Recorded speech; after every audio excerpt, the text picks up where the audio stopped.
ربنا بالحق ونصلي ونسلم على خير من بعث رحمة للعالمين وحجة عن العاملين نبينا محمد وعلى آله وأصحابه ومن تبعهم بإحسان إلى يوم الدين وبعد. السلام عليكم ورحمته وبركاته. Ini Allah Subhanahu wa taala injule ya Nabi sallallahu alaihi wasallam injule ke bekan ko sahabat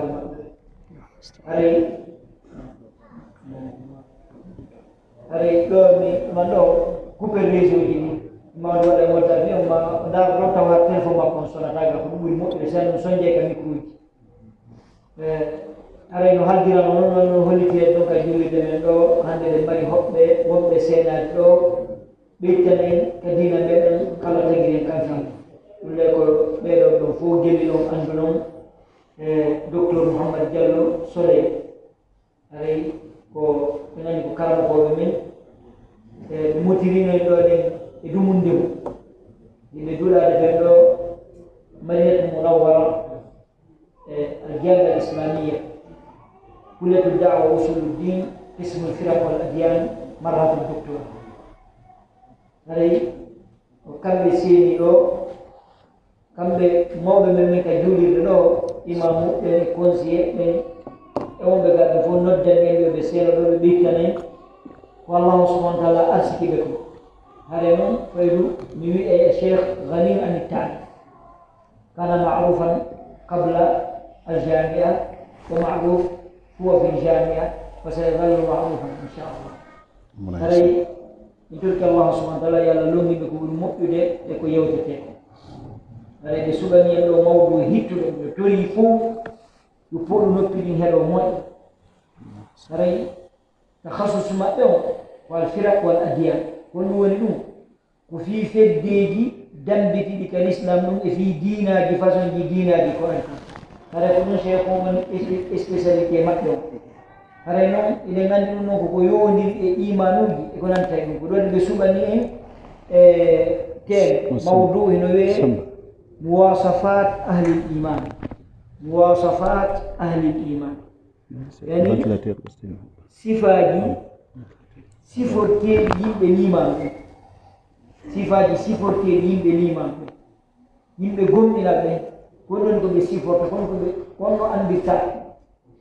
هذا كلن كم بيوتة لوهان تلك الله سبحانه وتعالى لم يجيب كل مؤمن كونغول أنا قال يلا نن كل مؤمن كم بيوتة هذا فليتفضل مشكورا مأجورا.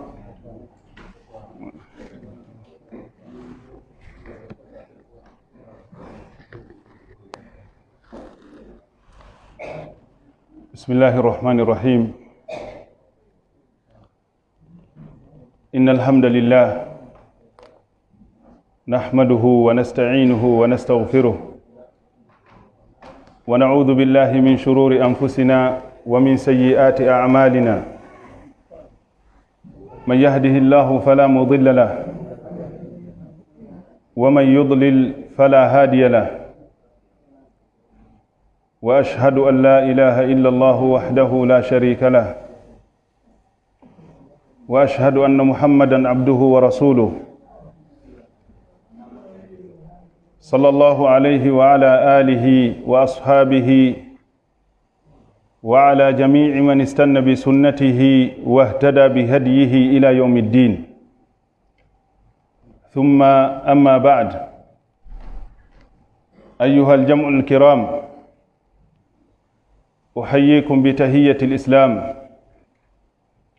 تحية أهل الجنة في الجنة، قائلا لكم السلام عليكم ورحمة الله وبركاته. يتوري ودني الله جل وعلا كانكو ألا تقودو ونيميني نيماجي دي كنتو تاكو nemaji wonɗi sabu fi gurdam meɗen yo moƴƴu nemaji ko wallinorten e dewal Allahu jalla wa ala nemaji wonayɗi sabu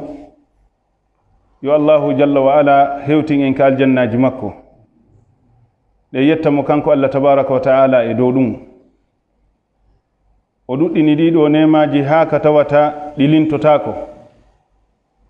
wano no wiiri noon wa in ta'uddu ni'mata allahi la tuhsuha inna allaha la ghafurur rahim si tawi woni on konti nemaji ko allahu jalla wa ala nemini on kon on wawata ɗi huɓindade kanko noon allahu jalla wa ala o woni ko o yaafotoɗo heewuɗo hafuranal o woni kadi ko o yurmeteɗo heewuɗo yurmede wonande jeeyaɓe makko ɓen ɗen du'ano oɗo annabajo tedduɗo anditanenmo wakkilare makko qirritanoɗenmo giggol makko ngol o yiɗi en e moƴƴere ko yiɗani en e tampireji ɗi o tampi fi meɗen sanga o darino o walaki o ɗanaki fi yottingol ngal ɗo nelal allahu jalla wa ala e tagefo ngon ha watti tawi ko nelɗo mo on tigiri kene jego wi'atamo yo waɗu doyi wota o tampin hoore makko wota o nguru wonki makko kin ɓayno woodi woɓɓe goo ɓe jaɓata andi ɗum no tindinda wakkilare nelaɗo on fala'allaka bakhi'un nafsaka ala atharihim in lam yu'minu bihadha alhadithi athafa in lam yu'minu bihadha alhadithi asafa allahu jalla wa ala no wi'a nelaɗo on sallallahu alayhi wa sallam wonde ko ayo muhammad wonno ka ngurakiɗo wonki maɗa e dogugol ɓawo ɓe taw ko a anuɗo ko a maapiɗo fi si tawi ɓeɗo ronki jaɓugol oɗo imanu billahi jalla wa ala oɗo aya hino tindina wakkilare nelaɗo sallallahu alayhi wa sallam e yiɗugol makko yottingol ngal ɗo nelal e meɗen e rerɗugol makko fiyo en daɗu e lette allahu jalla wa ala e kambaji makko e giiteli makko e sumural yawm alqiyama laqad ja'akum rasulun min anfusikum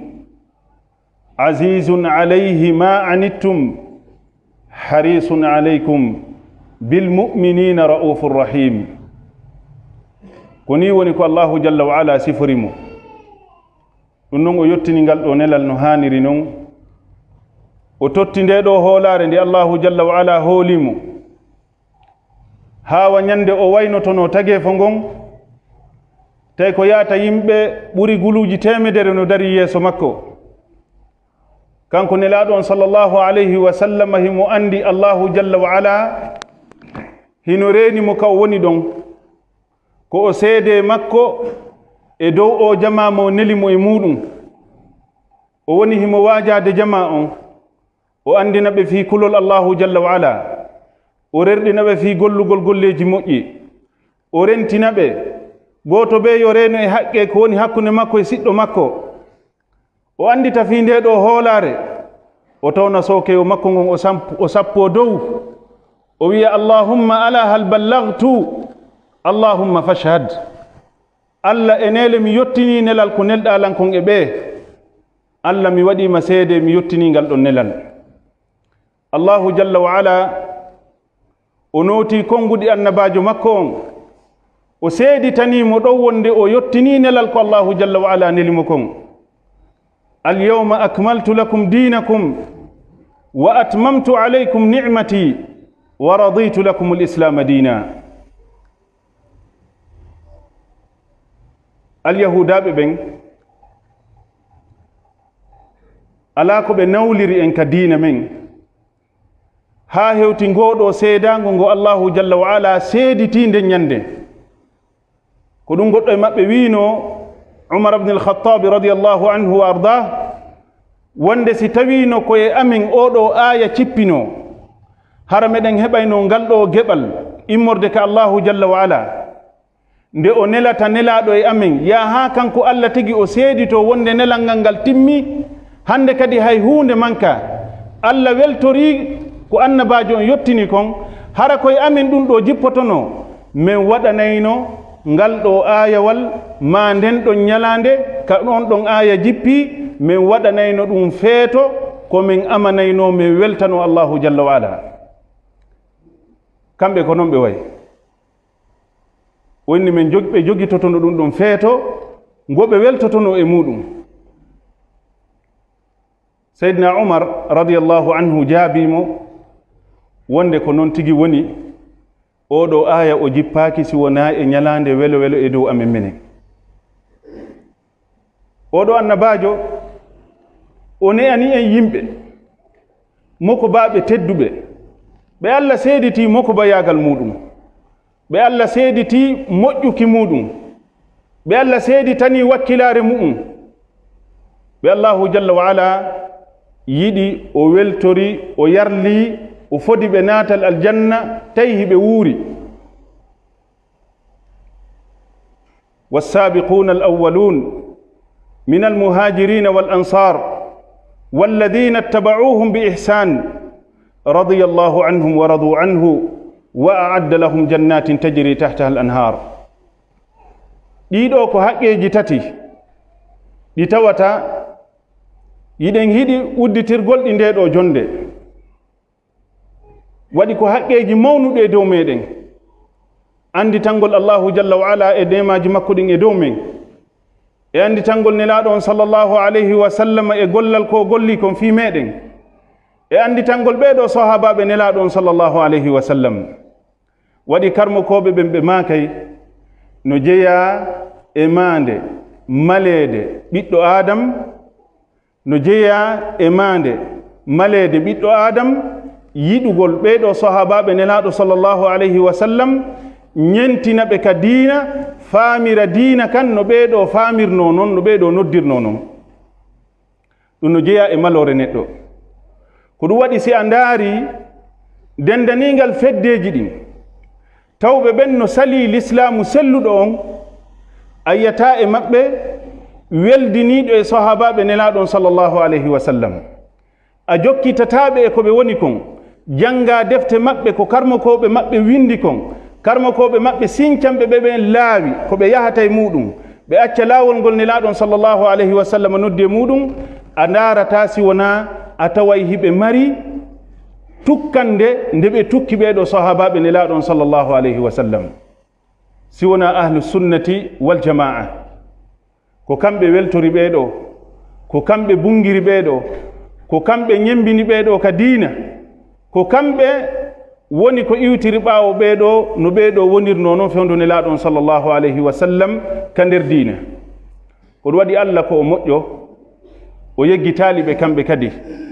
allah fodi kala iwtirɗo ɓaawo ɓeeɗo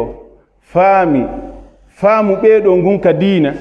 golliri no ɓeeɗo gollirno noon ka diina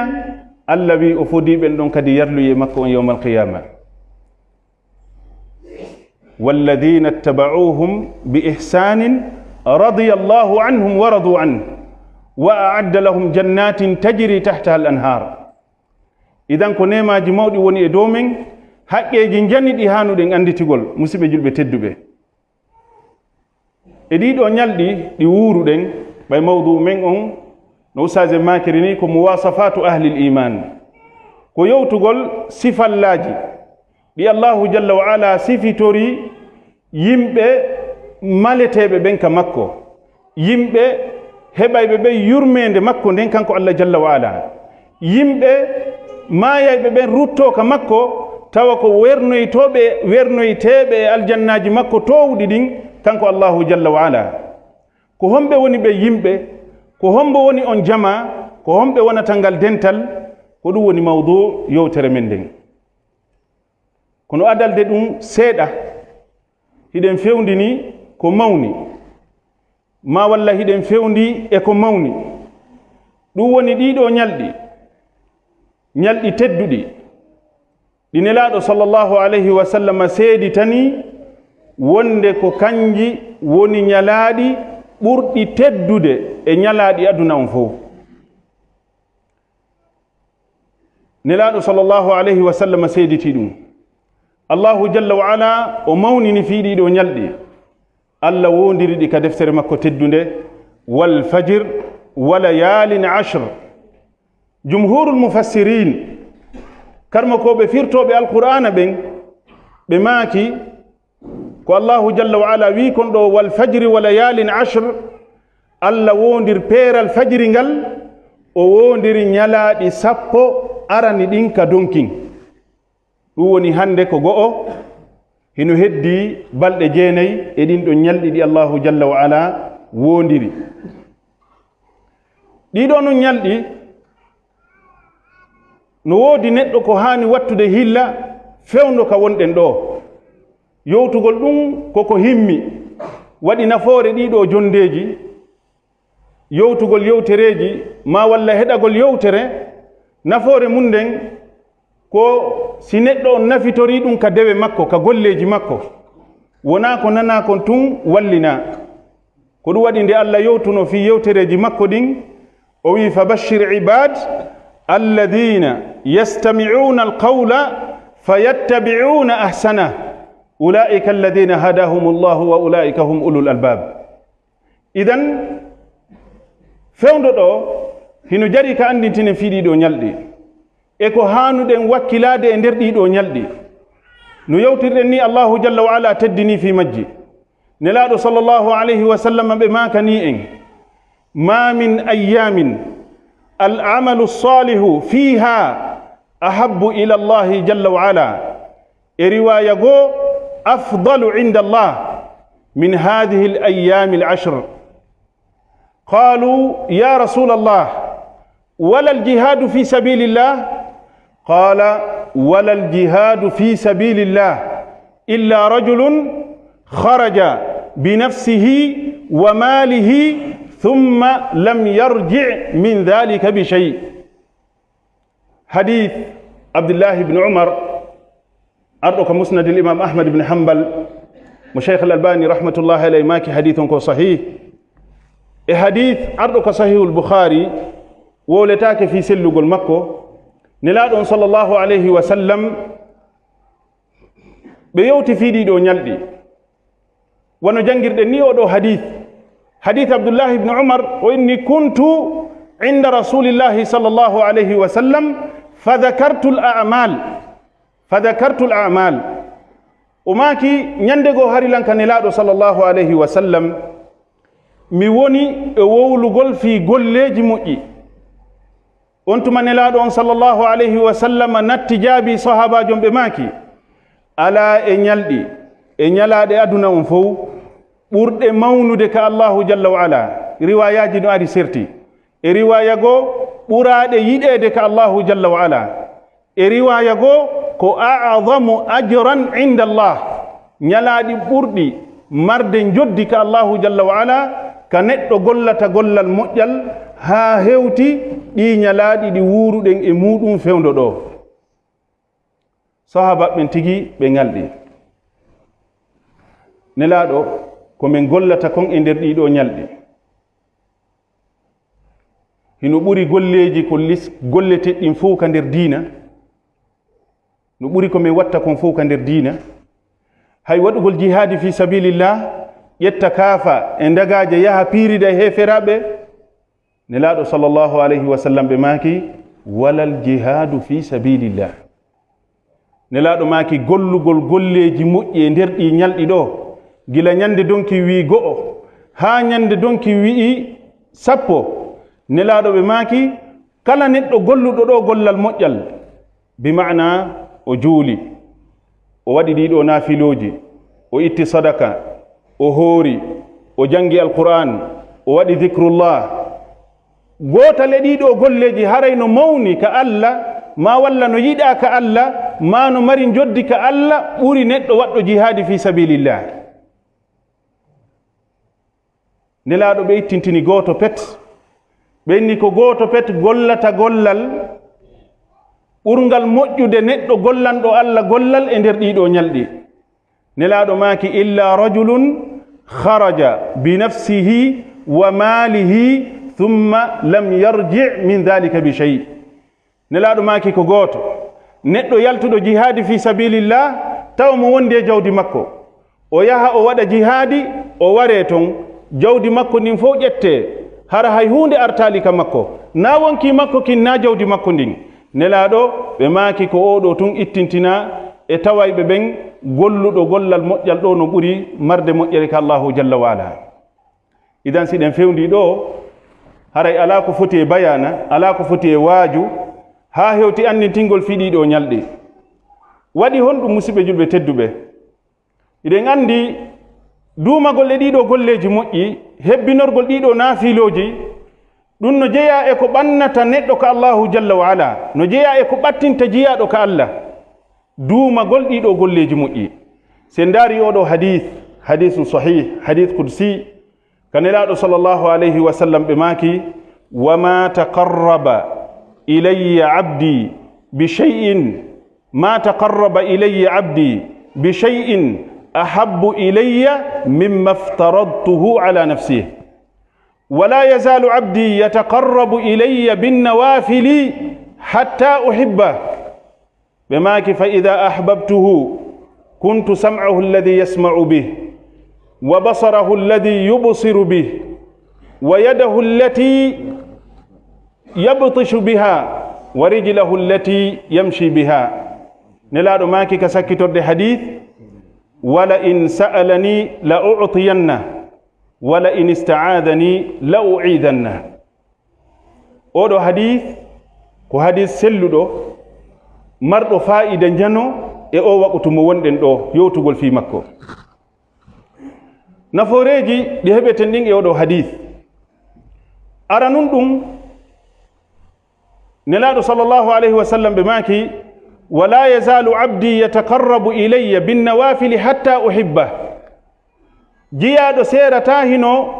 golla golleji nafiloji ɗin ha Allahu jalla wa ala yiɗa on tigi. Oɗo ko fa'ida ula mo heɓeten e nder oɗo hadith. Fa'ida arano nafoore aranere ko heɓeten kon e oɗo hadith ko oɗo fa'ida wonde an oɗo neɗɗo si tawi woni yiɗa faala yo Allah jalla wa ala yiɗe, kala faalaɗo heɓugol giggol ka Allahu jalla wa ala on tigin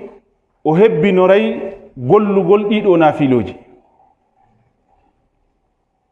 Yiɗa faala yo Allah yiɗe, da faala ya woni yiɗaɗo ka Allah, hadith on wima ɗuɗɗin waɗugol nafiloji ɗin ka dewe maɗa. No jeeya e ɗin nafiloji ɗi wattanten hilla e muɗum juulugol sunanul rawatib,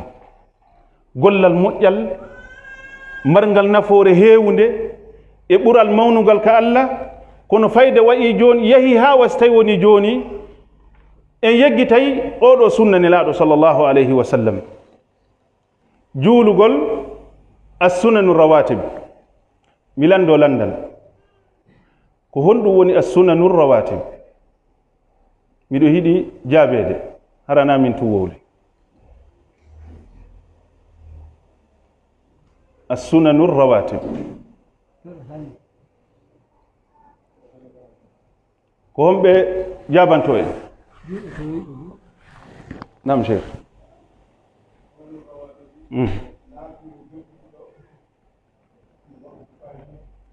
Sunanu rawatib ko naafiloji jokkituɗi waɓutuji farilla ɗin,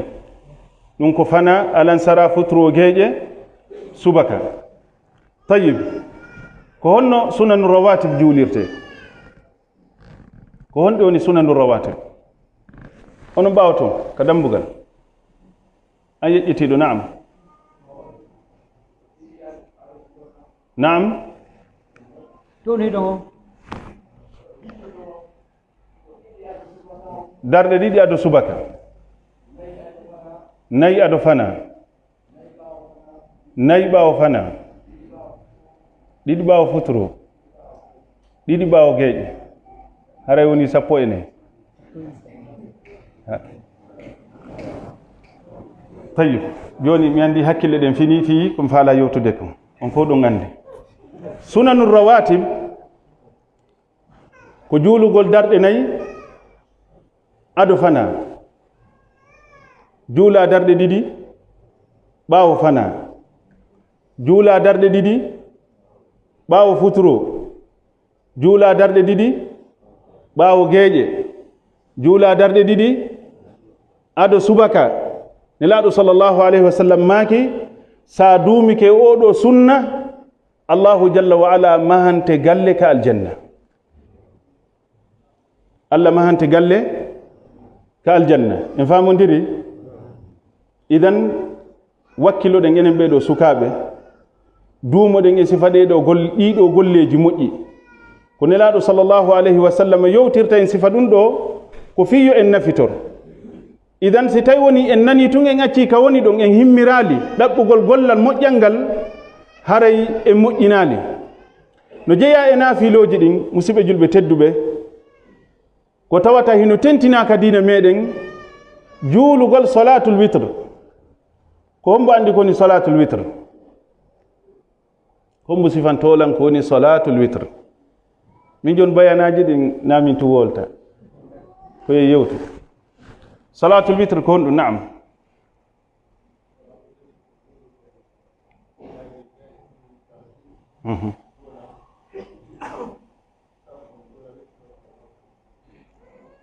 tayyib on jarama jasakumullah khairan komɓe kadi jantanton ko ɗum salatul witre en janggay en batto karma koɓɓe en jangge ɗum nafa en ha naam an jogiiɗo téléphone ɗon eyi ko julde wotere wonande ɓaawo naafilo jemma yani darde wotere nde goɗɗo juulata ɓaawo naafiloji ɗin jemma si on tigi no waawi nde adorde kono ko ɓuri moƴƴude yo taw hara naafilo makko on jemma ko nden ɗon darde woni ko o sakkitorta ko nden innete salatul witre nde ɗo julde ko julde tawde hinde mari nafoore molanande wonande maɗa an oɗo neɗɗo bal karma ko ɓe feƴƴinoɓen salafu salih hari ɓe accatano nde ɗo julde ko ɗum waɗi no woodi e karma koɓɓen ka madhabuji yewɓe haa ɓe wi'i wonde juulugol salatul witre ko wajib wonde koko waɗɗi bi mana si innama ko wajib ko tawde si tawi woni a gollali a juulali julde nden harayɗa mari bakkatu ko accirɗa nde kon si tawi woni a tawi pas accuɗa nde no anda jumhurul fuqaha ko ɓe yahi wonde ko nde sunna tentinaɗo nde wiyatake ko nde wajib kono no woodi karmakoɓe yow ha wi wonde ko nde wajib idan an oɗo neɗɗo julɗo talibul ilm an oɗo neɗɗo suka ka diina wattan hilla e sifa ɗiɗo moƴƴereji hara ɗiɗo moƴƴereji fuutaki on tigi tentini wano e ɗiɗo ñalɗi ɗi wuruɗen ɗo on tigi wattana hilla e ɗum ɗo o wakkilo no jeeya e naafiloji ɗi hanuɗen wattande hilla fi muɗum juulugol salatu duha musidɓe julɓe tedduɓe juulugol salatu duha ko ɗum salatu duha komɓe sifanto en onon ka dambugal naam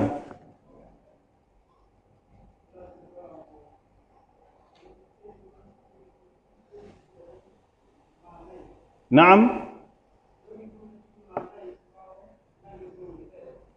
yani ko darɗe ɗiɗi ma ɗum darɗe nayi ma darɗe jeegoɗe on tigi juulata ɓaawo nange ngen towude seeɗa ne yani wono hella wi'en 9h45 hakkunde ɗon e 12h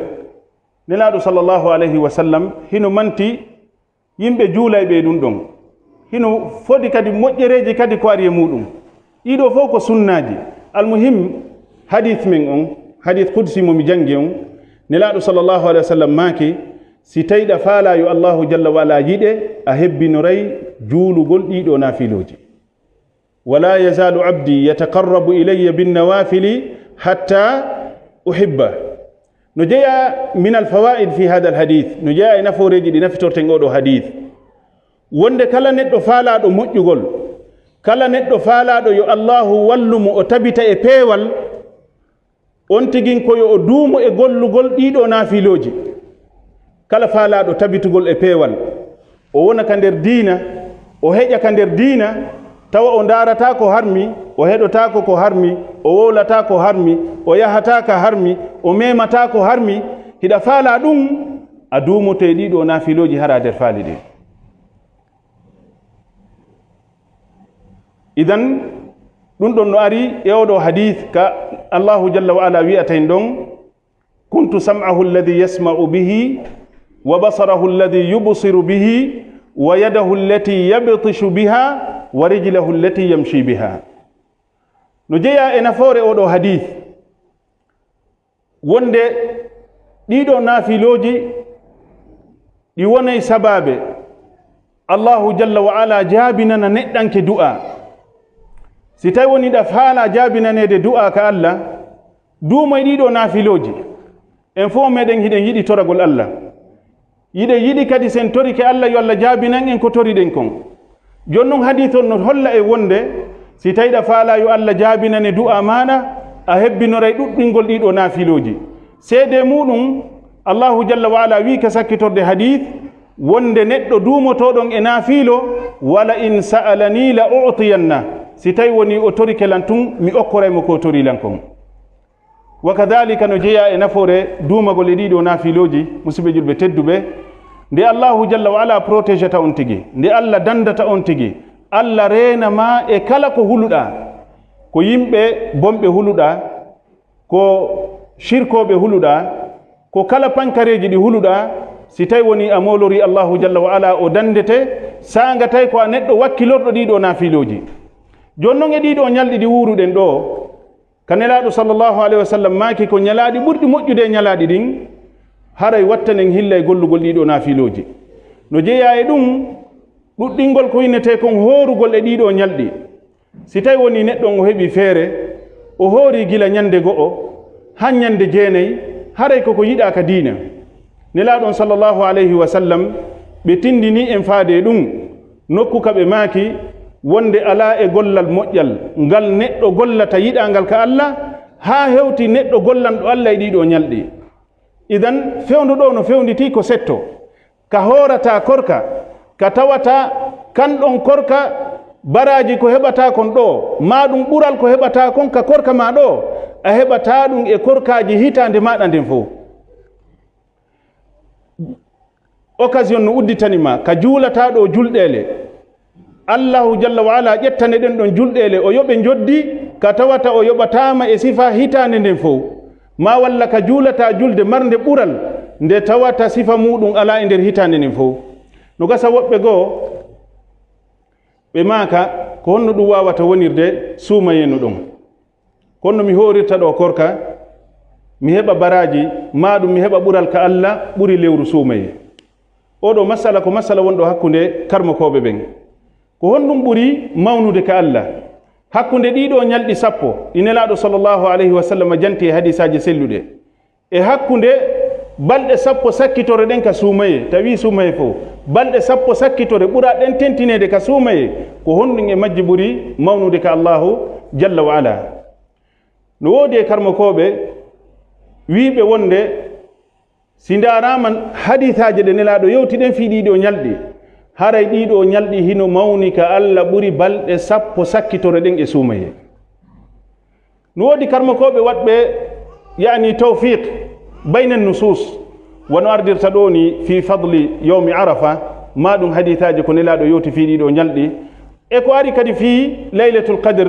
khayrum min alfi shahr. wono ibnul qayyim rahimahullahu taala himo mari konguɗi labaɗi e telemanna oɗo masala. ibnul qayyim kamɓe ɓe maaki wonde hawtindirgol ɗiɗo nususuji ɗiɗi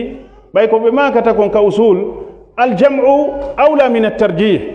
si tawi woni konguɗi ari e masalaji ɗiɗi sertuɗi haray etagol hawtindira konguɗi ɗin wawa feppondirgol, ɗum ɗon no ɓuri jiccingol hunde wotere. ibnul qayyim o wi'i wonde fi hawtindirgol ɗiɗo konguɗi ko ye en wi'u wonde ñalɗi sappo arani ɗin e donkin hino ɓuri moƴƴude ñalɗi sappo sakkitori ɗin ka suumaye,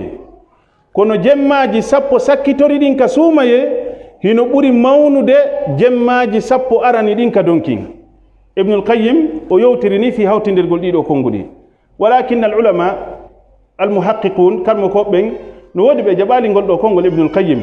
ɓe maki par ce que ka luga arabiya si tawi woni wi'ama yawm ida utliqa al yawm dakhala al yawmu wal leyla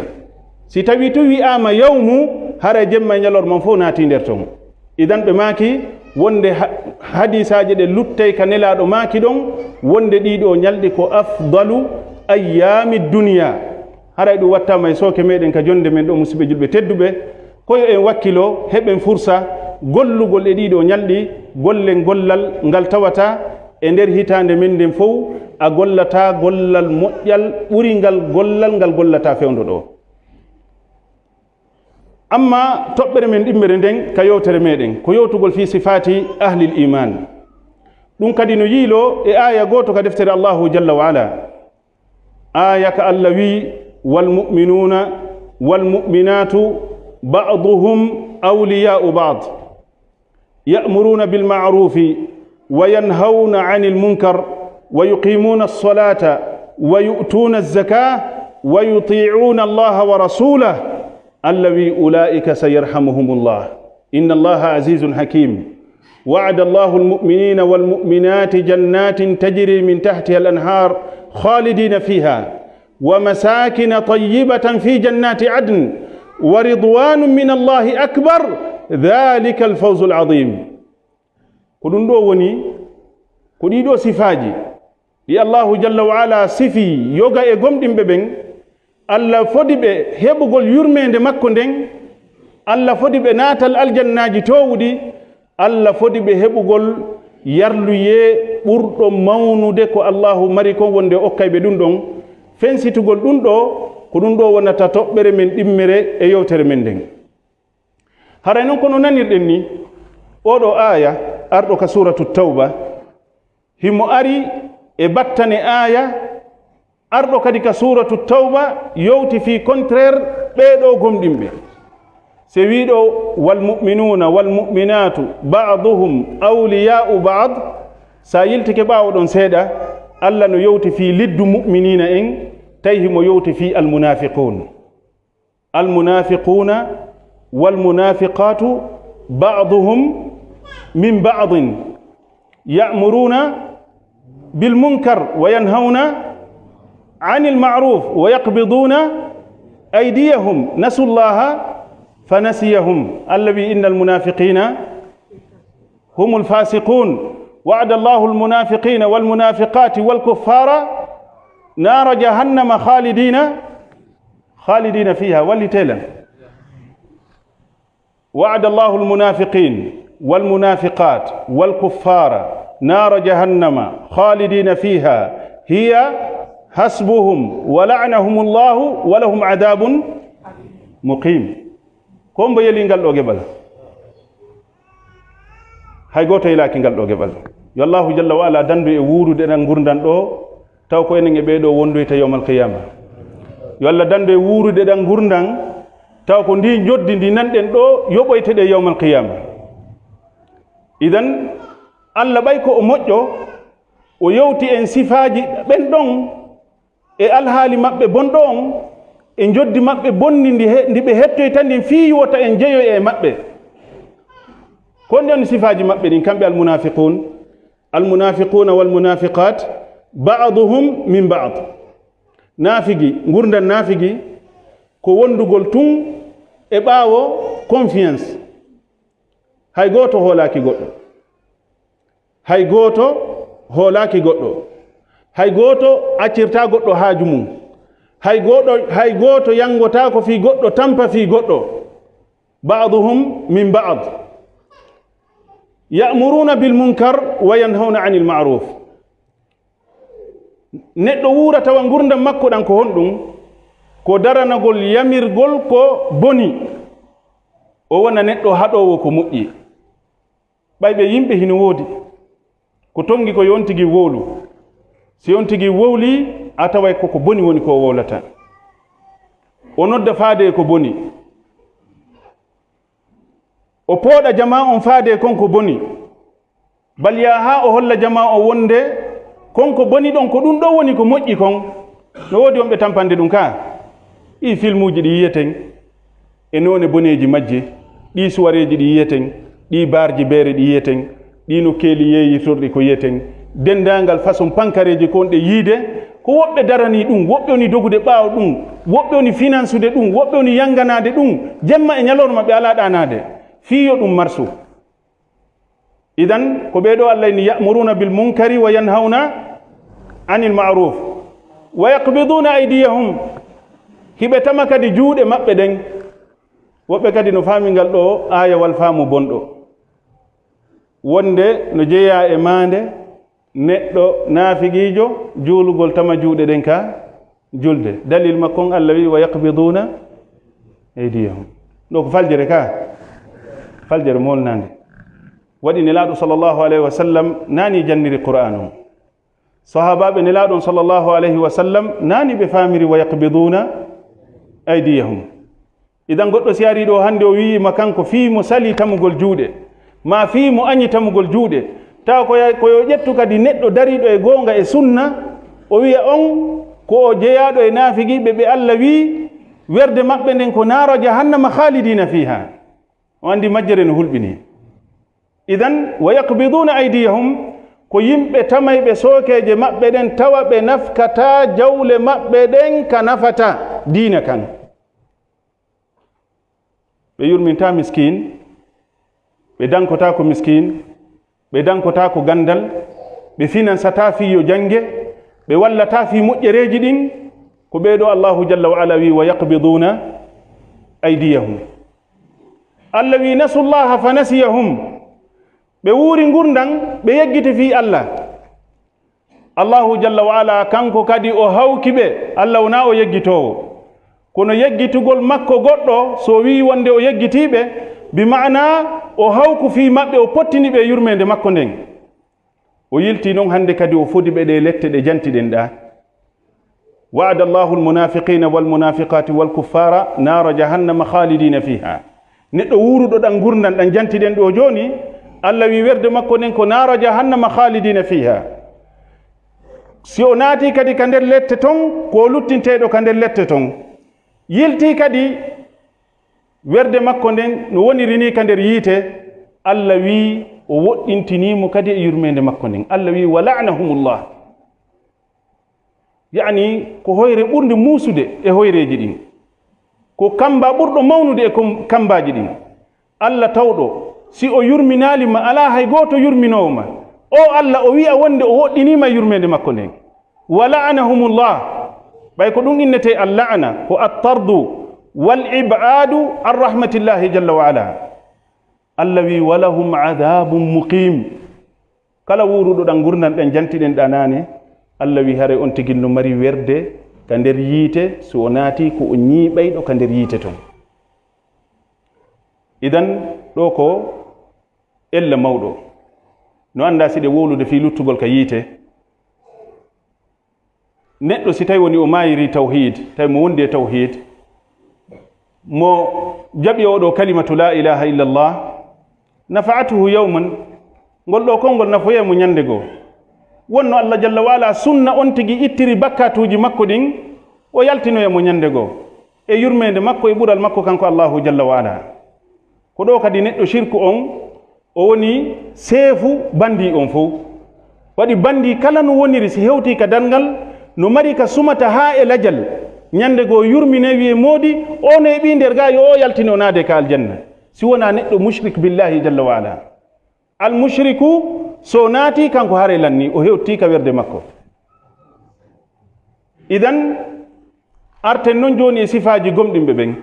allah wi wal mu'minuna wal mu'minatu ba'duhum awliya'u ba'd joni allah no sifade fi gomɗimɓe ɓen o wi gomɗimɓe worɓe ɓen e gomɗimɓe rewɓe ɓen kamɓe ɓe wondirtani tun bal ba'duhum awliya'u ba'd yoga e maɓɓe ko weldiɓɓe yoga ɗe mari ɗo waqfa qalila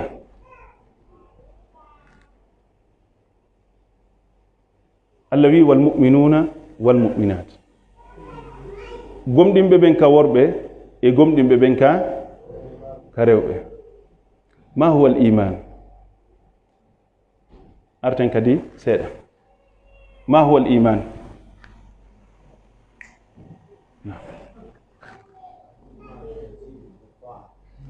wowlu naati ammin الإيمان يزيد بالطاعة وينقص بالمعاصي هذا تعريف الإيمان أبولا سيدة أبولا تهاودي ما هو الإيمان مثل أجل التدبير نعم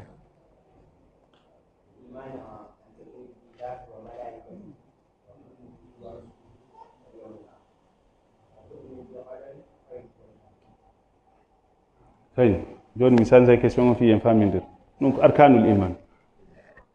ما هو الإيمان لغة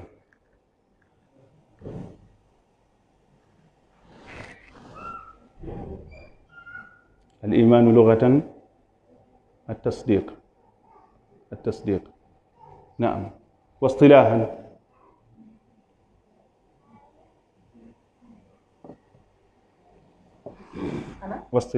نعم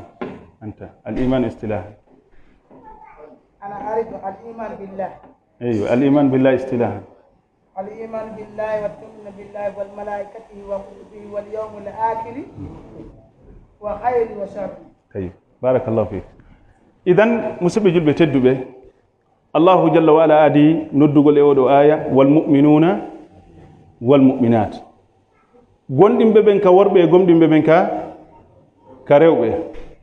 ko hondu woni ko wiete kon gomdinal no cerno makiri ni al imanu fil lugha ko at tasdiq Sheikh al-Islam bin Taymiyyah rahimahullahu ta'ala be maki al imanu fil lugha ko tasdiqun ma'a iqrar ko tasdiqun ma'a iqrar yani ko gongingol wondude e qirritagol fil lugha dun don e hato jina e mudum ka yani al imanu fil istilah ko wiete kon imanu on ka istilah ko yo neddo on hebo ko inete kon fibande pellital ka bernde makko e dido arkanul imanji e sibbe ben jantido a haybay tawngal pellital don taw ka fondo mada wonde Allah jalla wa ala ko mawjud wonde يعني أنه جل وعلا واحد في ربوبيته وألوهيته وأسمائه وصفاته أرانهم هندك دين في الإيمان بالملائكة والرسل والكتب واليوم الآخر وبالقدر خيره وشره أولو إيمان موند يوتد فيمو كرم كوبن بماكي إيمان أنكو قول باللسان واعتقاد بالقلب أو بالجنان وعمل بالجوارح أو بالأركان كلا نقول داي مودو نسلا كدون دو وني كوين تيكون الإيمان دون دو وني عقيدة أهل السنة والجماعة في الإيمان نسرتي المبتدعة من الخوارج والمعتزلة والأشاعرة وغيرهم بيدو كم به بمري تعريف الإيمان مهنا تعريف أهل السنة والجماعة ونو الوعيدية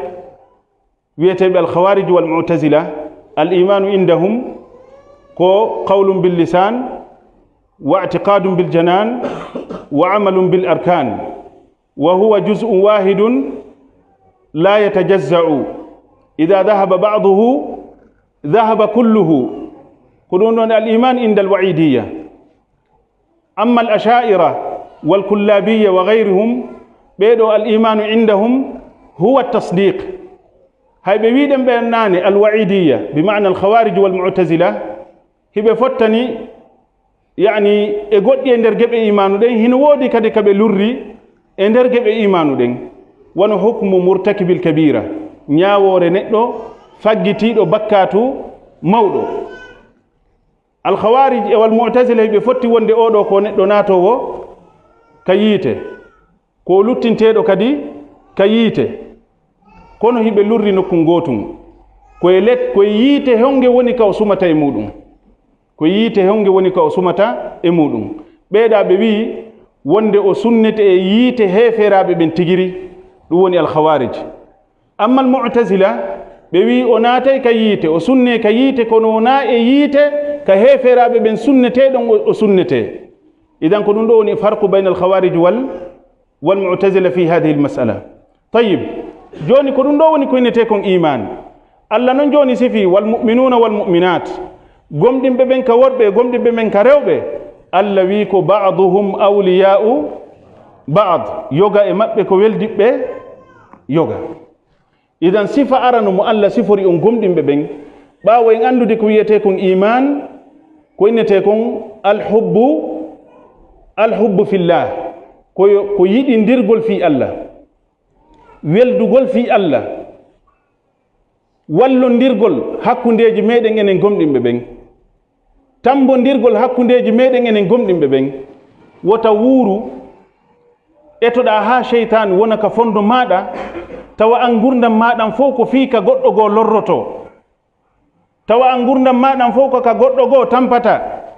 tawa gurdam maɗan fof ko ka goɗɗo goo unoto tawa gurdam maɗan fof ko ka goɗɗo goo yanata kaka goɗɗo goo hersata an ko ɗum ɗo woni ka fondo ma'a an on haray a siforali oɗo sifa mo fokkitanɗe ɓe Allah wi ɓen ulaika sayarhamuhumullah ɓen ɓe Allah wi wonde o yurmoyta ɓe ñande dangal haray a heɓali on ɗon sifa on arano on ko alwala'u lillahi jalla wa ala ko weldugol fi Allahu jalla wa ala walmu'minuna walmu'minatu ba'duhum awliya'u ba'd قد واري حديث أبي سعيد الخدري رضي الله عنه وأرضاه كان لا صلى الله عليه وسلم ماكي هذا حديث موضوع إن لله عبادا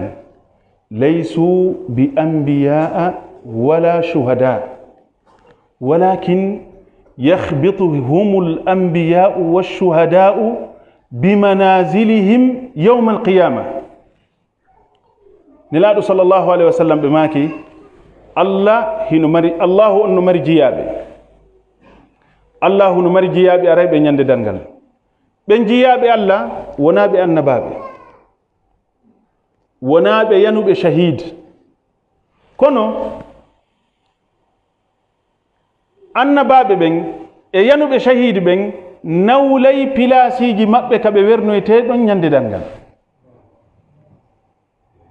من الناس فامي ونابي النبابي ونابي ينبي شهيد كن سبناتي كالجنة كالله ورنو يتبدون كندير الجنة النبابي بن بانتو تندارا بين مودي إمبا الله ورني بيدا كفوتي إمبا كاري إمبا بينو ويري كفوتي بين لا ماكي دوندو هيوتاني صحابة بن نكوغو صحابة بن كم بيرير في أندوغول مؤيريجي أنتم بلندي نلاد صلى الله عليه وسلم بيني من هم يا رسول الله من هؤلاء نلاد كهم بونو يتبه نلاد صلى الله عليه وسلم بماك بين قوم تحابوا في الله كويم بتونو بتنهي بيدي نديرنو في الله كأدونا قادي ونا أرحام وني حقو نمأبه ونا ويقول كو من إكاري ko wobbe go jogiti ko menen iwino ko gotum ko dum do menen jettani be hibe jettani men taw ko dido pijoni sabu weldigal ngal ko dido pijoni sabu nabidangal nelaado sallallahu alaihi wasallam maaki wonangal weldigal do ko weldigal yimbe yidirbe ni be yidindiri fi Allah ka fondoji mabbe si tay woni be maayi Allahu jalla wa ala yobay be joddi du wernede di nokkureji di andanda hoore ma si tay woni annababe ben ma yanube shahidi ben bantike haynike ɓe ɗin nokkeli maɓɓe haray hiɓe mari yani koynete ko nawlugol ɓe nawlande moƴƴere ka wonkiji maɓɓe idan sifa ara noon e sifaji ɓe gomɗinɓe ɓe on ɗe yewto fi mum ko qawmun tahabbu fillah yimɓe yiɗidirnoɓe fi Allah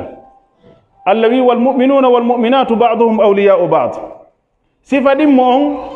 ko ya'muruna bilma'rufi wa yanhawna anil munkar koyo neɗɗo on wonu tawa wona o ñinnowo ko boni e hoore makko taho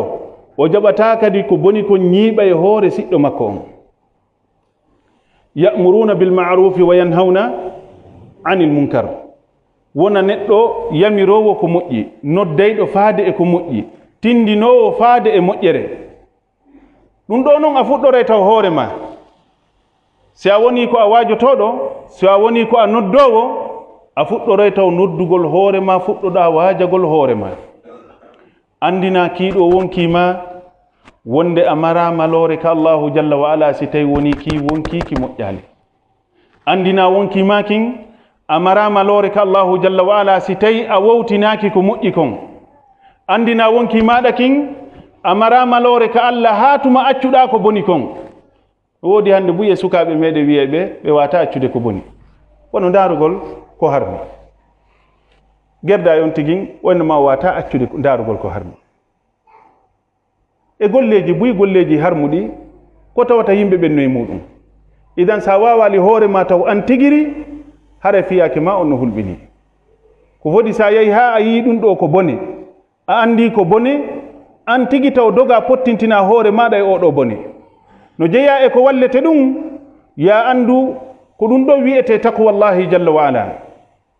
anda Allah jaɓanta golleji gollaɗi ɗin ka hoore leydi ɗo si wona almuttaqin innama yataqabbalu llahu min almuttaqin ko Allah jaɓanta golleji muɗum ko ɓeɗo yimɓe huluɓe Allah ɗum ko go'o ɗimmel ngel anda ngal gandal ngal wonɗa ɗaɓɓude ngal heɓotako e dow yeddugol Allahu jalla wa ala wattaqullaha wa yuallimukumullah kono hiɗa yeddude Allah hiɗa faala heɓude gandal diina anda ɗiɗo ɗi wawata yaadude ko yawino kon shakawtu ila waki'in su'a hifdhi fa arshadani ila tarki almaasi wa qala bi anna alhifdha nurun wa nuru llahi la yuhda li aasi hiɗa faala wonde neɗɗo kelɗuɗo ka diina ko ma wawa accugol ko boni kon ko ma wawa accugol bakkatuji ɗin heeɗi bakkatuji ko ɗi poson bakkatu dhunubuji ɗin ko ɗi poson ko poson bonnayɗo kadi fi banu adama ka aduna makko e ka lahara makko ndaare hadith hulɓiniɗo hawniɗo hadithu thawban leer men o yoni e ndaare wonno daroren oɗo hadithu thawban nelaɗo sallllahu alayhi wa sallam no tindina en ɗo wonde duumagol e ko boni bonnay fi banu adama ko wonde tuma non andata ɗum ko ñande rondiɗa ɗo dongal golleji moƴƴi yaha haka Allahu jalla wa ala hiɗa faala natugol aljanna e hinoma e hino aljanna on e hino golleji ma moƴƴi ɗin Allahu jalla wa ala watta golleji ma ɗin fof haba'an manthura o watta golleji maɗa ɗin fof nduggu ruuyayngu yeeso ma tawayɗa dari ɓay ko ɗum nelaɗo tindini ka hadith nelaɗo sallllahu alayhi wa sallam ɓe maaki no woodi yimɓe yaadayɓe golleji mawnuɗi yawma alqiyama nelaɗo maaki fa yaj'aluha allahu haba'an manthura e riwaya goo nelaɗo maaki wonde ɓe yaaday e golleji ka amthali jibali tihamata bida nelaɗo nandini e pelle haynetenoɗe mono leydi makka ɓe haynotono pelle ineteɗo jibalu tihama pelle daneje towɗe nelaɗo maki moƴƴereji ɗi ɓe yarata ɗin tawa ɗi fof tawa ɗen pelle kono si tawi woni ɓe hewti ka Allahu jalla wa ala yawma alqiyama Allah duufa golleji maɓɓe ɗi watta condi ruya Allah ina ko an jeyi ɗum kono a nafitorta ɗum ɗum ɗo nadatama aljanna sahaba ɓen ɓe maafi no anini ka ɓe landi nelaɗo on sallllahu alayhi wa sallam qalu ya rasulallah sifhum lana جلهم لنا فقال النبي صلى الله عليه وسلم هم قوم كانوا إذا خلوا بمحارم الله انتهكوها هم قوم كانوا إذا خلوا بمحارم الله انتهكوها نلادو ماكي بينكو يمبه ونا بيتابن نبوني كياسي goy waɗi sexiji ka yaasi no jinda ma no waɗi rokkuji no ɗumanno no ya ama no yara beere ka laawol na ɓen nelaaɗo maaki ko yimɓe taway ɓe feeña ko boni feeña e maɓɓe ka aduna maɓɓe kono si tawi woni ɓe weddodi e hurmaji Allah ɗin ɓe huncayɗi ka yaasi ayyeɓe ko mbaadi moƴƴude abadan a yirataɓe sonnajo ka yaasi ayirataɓe beere ka yaasi ayirataɓe bakkatu ka yaasi si ɓe yalti ɓe jogii hoore maɓɓe lakin si ɓe weddodi e ko harmi kon tawi ko allahu jalla wa ala tun reeni ɓe fewndo ɗon yaj'aluna allaha ahwanu nnadirina ilayhim idan ɓeeɗo allah yottotoɓe ka tawi ɗon a weddike ko an tun ko allah tun reenuma waɗa ɗon ko faalaɗa ɓay yimɓe ɓe reenama andi ko yawagol allah hattirde o yoɓira ɓe lancugol golleji maɓɓe ɗi yawmal qiyama taw ɗi nadataɓe aljanna yo allah dandu en idan eto moƴƴa etoɗa ha gundu ma on wawa kene maɗa on iɗen gelade idan walmuminuna walmuminatu baduhum awliyau bad ya'muruna bilmaruf wa yanhawna anil munkar sa wawi noon hoore ma hande kadi noon wota jaɓu kadi qirritagol ko boni nokku ka wonɗa ɗon buy kay ko ngal ɗo haɗata ɓe natoygol aljanna buy no woodi ɓe wakkili hiɓe reeni hiɓe tinni ɓe watta ko boni kono haaju maɓɓe ala e bonnowo hayso ko ɓiɗɗo maɓɓe ta heɓu ɓiɗɗo jiwo yaltay ɗo e 18 heures naata e 4 heures hiɗa ɗon ko gongagoy si murti hiɗa e to ha ronka wawude kono ta ronku waɗugol goɗɗum peewal ngal koye junngo allah woni kono ta yaw ha ta waɗa weltori ko boni ka ɓengure ma'a ɗa weltori ko boni ka kawtal ma'a ɗa weltori ko boni ka wondiɓɓe maɗa ta weltor neɗɗo bonɗo kadi neɗɗo mo annduɗa ko neɗɗo bonɗo tawaɗa jogiti o jaatigi maɗa ɓanniti o ɗa weldidi o hara ko woni kon bonnude allah jalla wa ala o yedda allah ɗum ŋañama e hunde tawa ɗum idan ɗum jeyaka e sifatu ahlil iman ko ya'muruna bil ma'ruf wa yanhawna anil munkar sifatanmo on wa yuqimuna as-salah ko ɓe ñinneyɓe julɗele ɗen ñinnugol ɗeɗo julɗele en yewtino nane fi julgol farillaji ɗin en yewti kadi fi julgol nafiloji ɗin walakin no hulɓinede en hande ka tawata en acci moƴƴereji buy e télé manna nde ɗo julde no jeeya e muɗum immagol meɗen naafa jemma enen ɓe sukaɓe si a ndaari e meɗen immotoɓe jemma juulana allahu jalla wa ala neɗɗo walotoɗo waɗa réveil montre makko on tawa immoto 4 heures ma ɗum 3 heures ma ɗum 2 heures o janga qur'ana o rewa allah o juula o toro allah a ndaaray ɓen no fanɗi hakkundeji meɗen min naaligoye ala no woodi boyi miɗo jeeya noon e raɓɓindiniɓe ɓen ɓurɓe ɓen jasande ngal ɗon gollal kono wata e wa'uno musidɓe julɓe tedduɓe hey ettoɗen famudiren e allah jaɓanen allah heɓanen allah ko nete kon istislam sa woni e hunde eto wona e mayre taw wonno e hunde tawa ala nder ton allah sifi moƴƴuɓe ɓen ka qur'an o wi ɗum kanu qalilan min alleyli ma yahja'un enen noon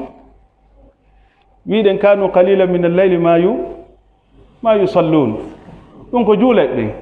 yo allah dandu en idan wakkiloɗen daronoɗen ɗi golleji idan wa yuqimuna as-salah no jeeya e ko hatta e meɗen enen sukaɓeɓen hande wubbangol argol juula saffa yeeso adondirgol e ɗum ɗo nelaɗo sallllahu alayhi wa sallam maaki si tawno yimɓe ɓen no annduno moƴƴere ko wonno kon e safful awwal ɓe adondirayno hay si tawi ɓe laday hara fokkiti ka suudu maɗa wata yawde fokkita koyɗen maaya tawa wata yawde nelaɗo maaki a ladayno fi wota goɗɗo attuma saffa yeeso kono joni fus waɗama joɗɗa waktu noddine on tigui no habbi calcule ka suudu makko combien de minutes mi watta ɗo e darnede si on tigui hewti kaw juuli o a heeɓi julde ndengoy kono a acci moƴƴere mo wolnade wattanen hillay ɗum yo allah yurme oya tawnoɗo kanko o arayno ka juulirde aɗo salli joni noddinde o waɗi ɗum gurdam makko ha ñande goo ɓe landimo ɓenni an min famalima fi on ɗum waɗi an aado to salli jon ka juulirde o wi ko salli jon noddinanta ko andintingol welsindiɓe ɓen e julde min noon mi tawaka e maɓɓe mi haɓota ko a salli inde hayya ala salah mi welsindanaki julde mi tawaka min na mi haɓotoɗo noddinandu salli na darnande dey kono min ɗo lan calcule ka amin combien de minutes mi yata ɗo e darnede idan wa yuqimuna as-salat mi andintina musidɓe julɓe nafugol ngol jemma wa yu'tuna az-zaka ɓe itta jakka jawle maɓɓe ɗen ɓe itta sadaka jawle maɓɓe ɗen ɓe wallito miskinaɓe ɓen hino waɗede moƴƴa ka leydi meɗen yo allahu jalla wa ala ɓeydan en wonɓe ɓen kadi wadde yo allah yoɓɓe ko ɓuri moƴƴude e joddi ko fi allah ɓe woni waɗirde allah mo ɓe woni wadde fi muɗum yo allah yoɓuɓe ko ɓuri mawnude e ko mari kon idan wa yuqimuna alsalata wa yu'tuna alzaka allah wi wa yuti'una allaha wa rasulah hiɓe mari kadi jikku hiɓe mari kadi sifa ɗoftagol allahu jalla wa ala e ɗoftagol nelaɗo sallllahu alayhi wa sallam ko ɗo yowtayduɗen seeɗa fi ko yowdiri kon e bid'a e ahlul bid'a kono waɓatu men on juuti mila wolude ɗe yeeso karmo ko an oustage wuuri mi duwano ka ƴettugol konngol e yeeso maɓɓe walakin yani ko ɗiɗo woni sifaji imi faalano darade e hoore muɗum musidɓe julɓe tedduɓe ko yowtuɗen kon e nde ɗo jonde meɗen aren e jantagol ɓeɗo kadi ko honɗum woni ko allahu jalla wa ala fodi ɓe allah fodi ɓeɗo kadi sifitorɓe ni nanen en nanino ɓeya ko nara jahannama khalidina fiha hiya hasbuhum wa la'anahum llahu wa lahum adabun muqim ɗum ko almunafiqun almuminun sifitorɓe ɓen ɗiɗo sifaji allahu jalla wa ala wi wa'ada allahu almuminina walmuminati jannatin tajri min tahtiha al anhar wa masakina tayyibatan fi jannati adn wa ridwanun min allahi akbar dhalika huwa alfawzu alazim ɗiɗo moƴƴereji allah fodi ɓe gogo natal aljanna sa sifitorke ɗiɗo sifaji en sifike ɗo sifaji jeego ara nun ɗum ko alwala'u lillahi jalla wa ala ɗimmel ngel ko al amru bil ma'ruf tammel ngel ko annahyu anil munkar nayaɓel ngel ko iqamatu sala jowaɓel ngel ita'u zaka jeegaɓel ngel ko ta'atullahi wa rasuli allah inni siforɓe ɗiɗo gogo ulaika sayarhamuhumullah allah yurmoyte ɓeɗo woni go'o ɗimmel ngel allah fodi ɓe natal aljanna jannatin tajri min tahti al anhar wa masakina tayyibatan fi jannati adn ɗum woni ɗiɗi naadede ɗiɗo galleji mawɗi tammel ngel wa ridwanu min allahi akbar oɗon dernière question am musidɓe julɓe si darama ka dargal yiite jahannama addama nangen cippinama aljanna addama malaika no dari sirate lumbama naata ɓe yiite naati ka yiite naatay ɓe aljanna ɓen naati ka aljanna ɓe tawi toon sonnaɓe maɓɓe hurul ayn ɓe tawi toon ñaameteji kala ko ɓe faala ɓe tawi toon danɗe maɓɓe ɓe tawi toon bimana gurdan ka tawata a ñittota ko a nawnata a somata a haɓata hay hunde ɓeɗo haray ko honɗum ɓe hattojini ɓawo ɗum ɗo haray ko nema honɗum lutti ɓawo ɗum ɗo naam haray ko ɓe hattojini ko yi'ugol allahu jalla wa ala tayib ɓe yii kadi allahu jalla wa ala yiigol allah ngol ɗum no mari taw masala aditiɗo ga ka tawata yani allah feeña e tageefo makko ngol naam naam tayib ko ɗum ridwanu min allah wa ridwanu min allahi akbar ɓaawo nde ɓe naatude ka aljanna ɓe ñaama ko ɓe faala ɓe yara ko ɓe faala ɓe waalo ko ɓe faala ɓe heɓa kala ko ɓe faala kon haray ɓe heddori nema gooto mo allahu jalla wa ala waɗanta ɓe si ɓe heɓali on nema haray ɓe heɓali deƴere ka nder aljannaji tayib on nema si yimɓe aljanna ɓe naati ka aljanna no nelaɗon sallllahu alayhi wa sallam makiri wonde allah jalla wa ala noddayɓe ya ahla aljanna fa yaquluna labbayka rabbana wa sa'adayka wal khayru fi yadik allahu jalla wa ala wiyaɓe hal raditum allah wiyaɓe on weltike ɓaawo nde on daɗuɗe nge yiiɗon ɗo ɗe lette ɗe yiiɗon naatuɗon ɗo ñaamuɗon ko faala ɗon onon on ala sumude allah wiyaɓe on weltike ɓe inna wa kayfa la narda rabbana allah hatta min welto ɓaawo oɗo nema ɓaawo lumbugol sirate ɓaawo naatugol aljanna hatta min welto allahu jalla wa ala wi'a no woodi ko mi ɓeydanta on ɓe inna allah hara no woodi moƴƴere nde wawata men waɗande ɓuri ko ko men woni e mum ɗo ndaare jaatigiɓe no yewta allah ko o jaatigi julɓe ɓen inna alladina amanu wa amilu salihati sayaj'alu lahum arrahmanu wudda jaatigiɓe no wolde allah waɗana ɓe ɓe welto o waɗana ɓe o welto o waɗana ɓe haa ɓe welto ɓe inna allah no woodi goɗɗum goo ko tawata ɗa waawi min waɗande ɓuri ɗum ɗo tawi noon ko ɗum ɓuri mawnude e huwondirgol ngol e allah naa ko ɓe ñaami kon ɓe yari ɓe jombi sonnaaɓe horul ayni allah wiya ɓe no woodi neema momi wattanta on hoore ɓe inna ko honɗum allah allah inna uhillu alaykum rahmati fala askhatu alaykum abada aw uhillu alaykum ridwani fala askhatu alaykum abada woodi nema gooto ko heddorɗon onon yimɓe aljanna mi okka on weltare an nden taw mi tikkanta on hannde kadi yo allahu jalla wa ala naado en aljannaji makko ɗin yo allahu on yaafo en yo allah hawtutin e diine e iman yo allahu jalla wa ala tabintin e diina kan no yiɗiri non o yarni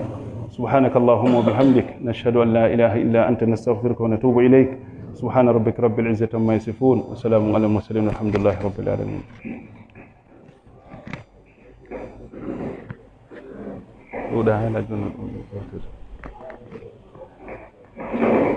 ñun si jamono ngay jeddelo ɓe coɗoɓe deƴƴino langal woni ko heddi seeɗa inchallah salli diɗo téléphone ma no toon jew joɗɗa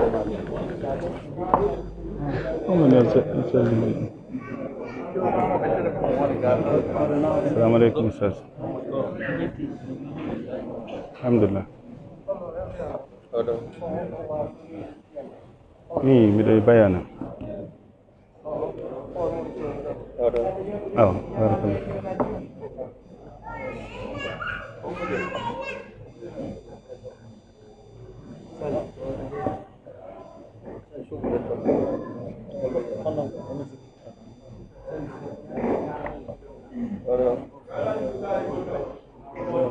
sa yote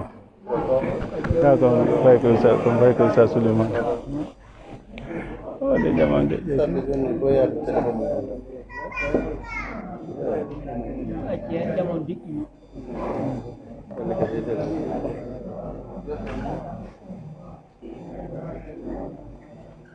no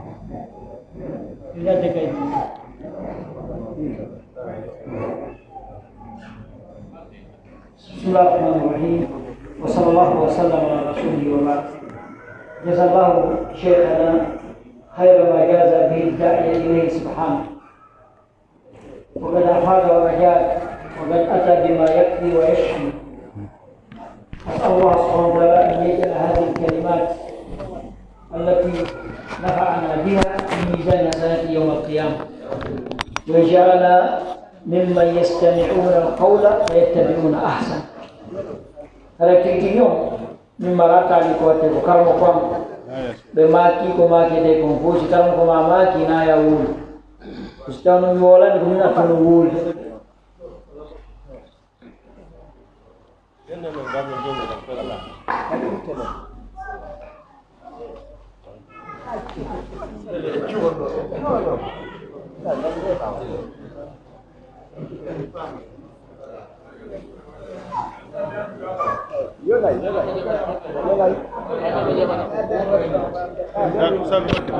sabbake on acca no ɓeeɗo waɗa yewtere nde deƴƴinomo senndi yoɓe yewtu ɗo ɗum ɗo walli kanko tigi mo anndi fi majji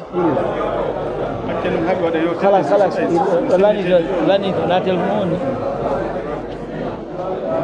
on ni min joni acceɓe sende ɗo almuhim ɗo min naata ligue moni waɗa tali ala ko weltana ko joni jama o deƴƴi wongo e needi ni hono fof on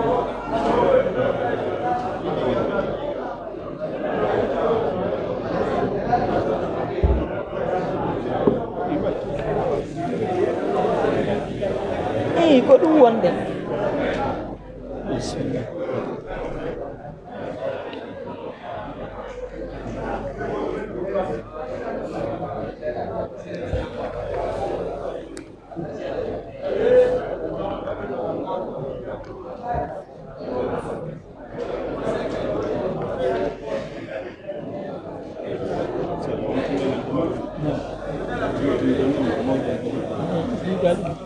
ay engineer mo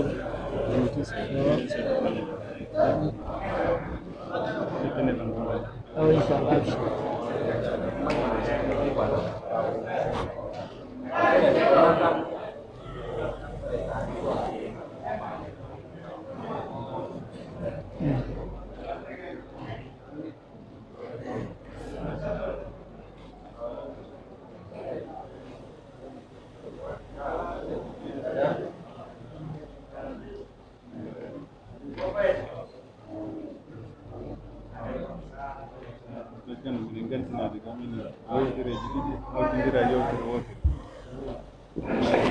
ɗum yo tamɗiniray woɗɗike sendugo on ka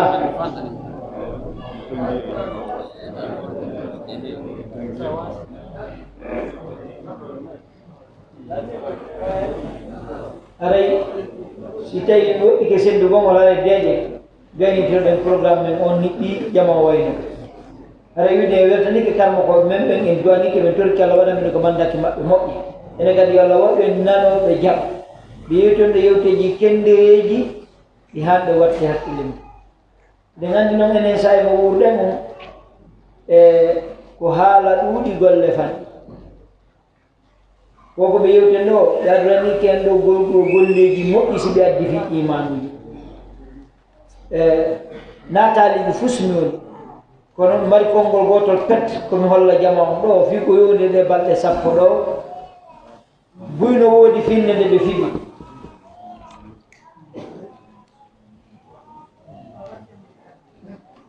wondema ina woodi kadi wonɓe waajade holla ɗum jama o hay ka radio ji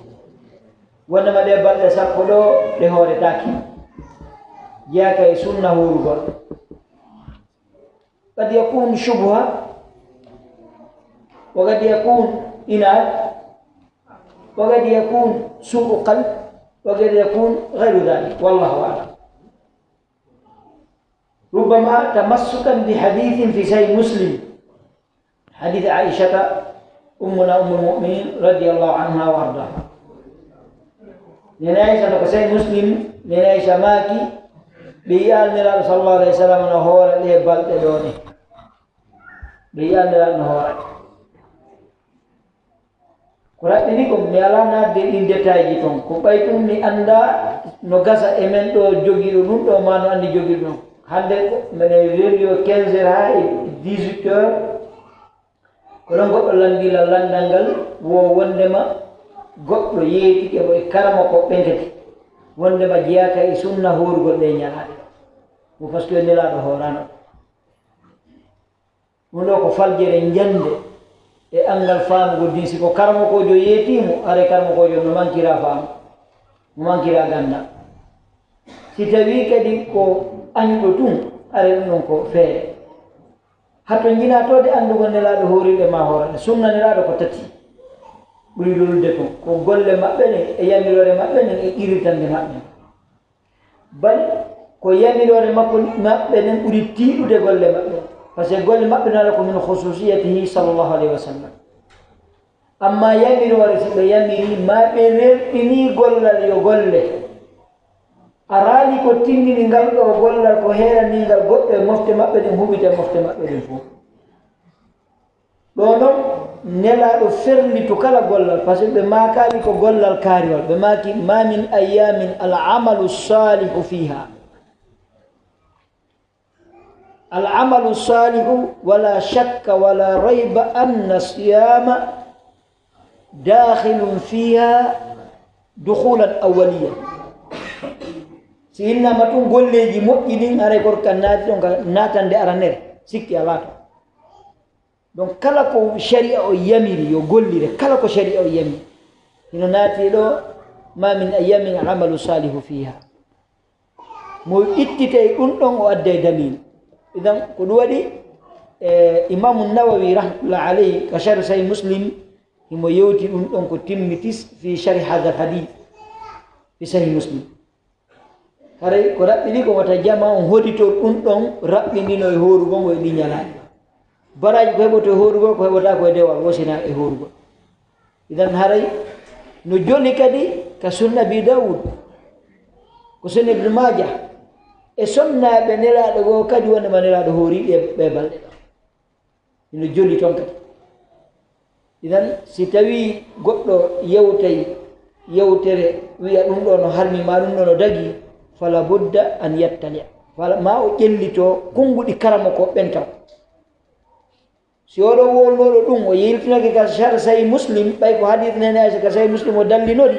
so yilto ka char sahi muslim e linnawawi o yiyani ko imamu nawi wolde wallahi o woltano ngol konngol ɗum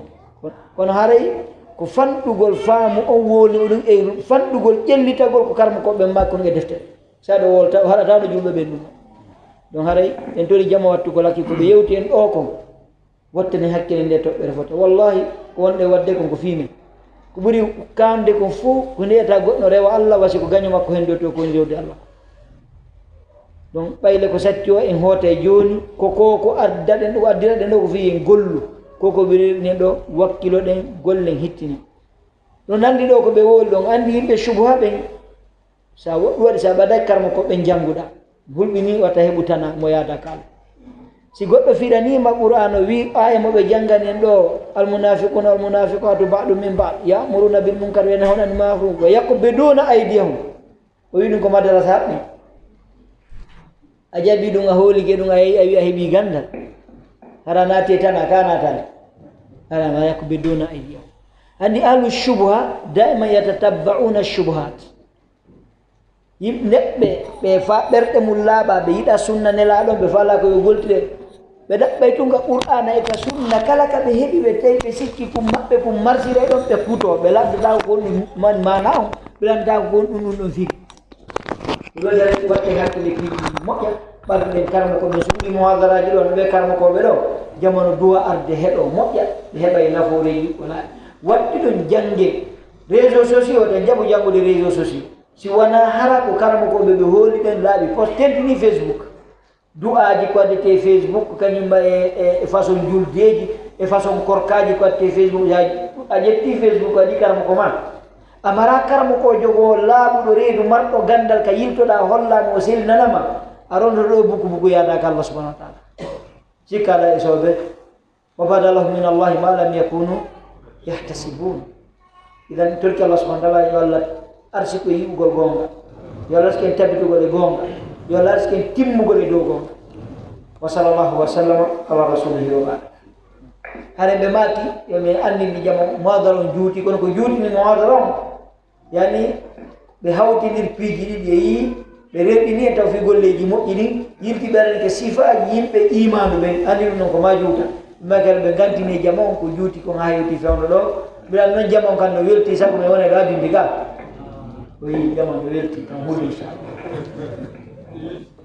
طيب أستاذ ماكي كنت مسألة مهمة جدا في هورغol ɗiɗo ñalɗe raɓɓiɗi kon e maako maɓɓe on wakkiloɗen wattoɗen Allah golleji moƴƴi e ɗiɗo ñalɗe tentini horugol ngol kadi no mari baraji ko hatta ka kullu amal ibni adama lahu illa sawma fa innahu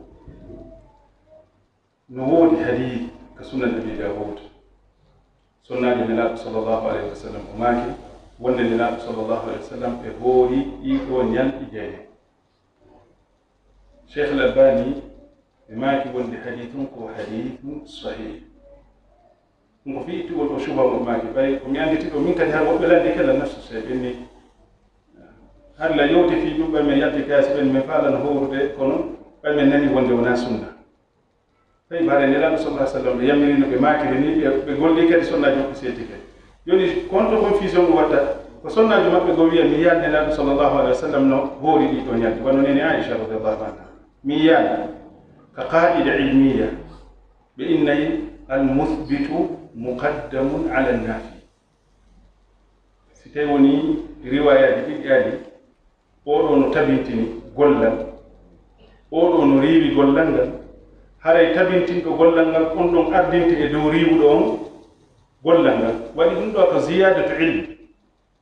yani oɗo heɓu gandal ngal oɗo ala konngol oɗo ngol liɓirtake fi goɗɗo wiɗo wonde o yiyani nelaɗo sallllahu alayhi wa sallam no waɗi haɗa ko ɓerɗum ɗon tum sembingol karmo fen ko ɓe maaki kon assalamu aleykum wa rahmatullahi wa barakatuh ɗum gayni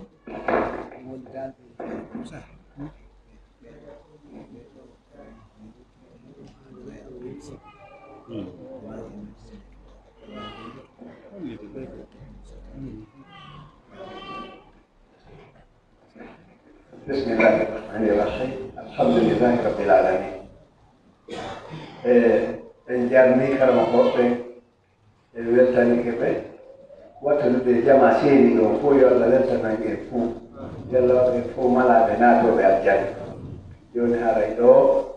fi terema taw kaydiji sengaɗi ɗo ni sikki fof heeɓi haray ɓeeɗo kaka l'école maɓɓe ɗi moƴƴina eɗen anndi wonki amanani moƴƴere ko ɗi yanñaɗo ɗen fi adkaji waɗeteɗi ɗin ɓay ko golle moƴƴelanga la ilaha illallah ndoye mum koye naɓota e maru mo kala e to heɓa mo tindini ma ɗum jantano hoore mum bete hoore mum kañum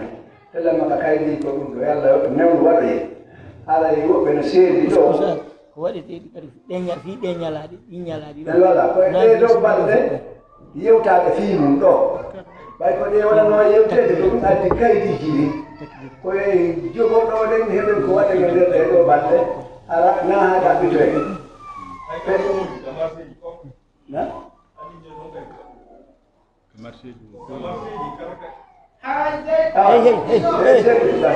ako feƴƴi ɗo ko woɓɓe maaki yoni watta yimɓe moƴƴa alkam si arowo ɗo ara cheikh mouhamad ɗo ino mari ɗum haadara moɓe waɗanta en kati fewɗo kaɓe waɗanno en ñande data ko kosa souleymane diallo yo noon ɓaadiraɓe ɗo kono wedditi nede mosqué samantaya yeeso ɗo mosqué fanantaya ɗum felɓe woni mawɓe mosqué samantaya so ngari ha moyoti ka kari fuuɗi algol ka juste molela collège kolo mo nangingol la yahay collège kolo ma laaɓa no jippori ɗon kunno ko tuutuwa ha ka mosqué samantaya donc alay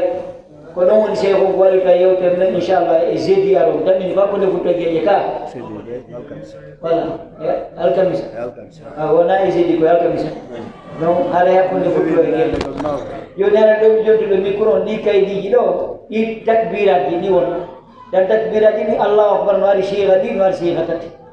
haray noon koye jamon waɗɗi ɗo ka makitiji on joni ɗo alaji gande ɓe naɓora ka makitiji toon ka boutique aji nde ɓe jooɗi ɗo haɗa ɓe wadde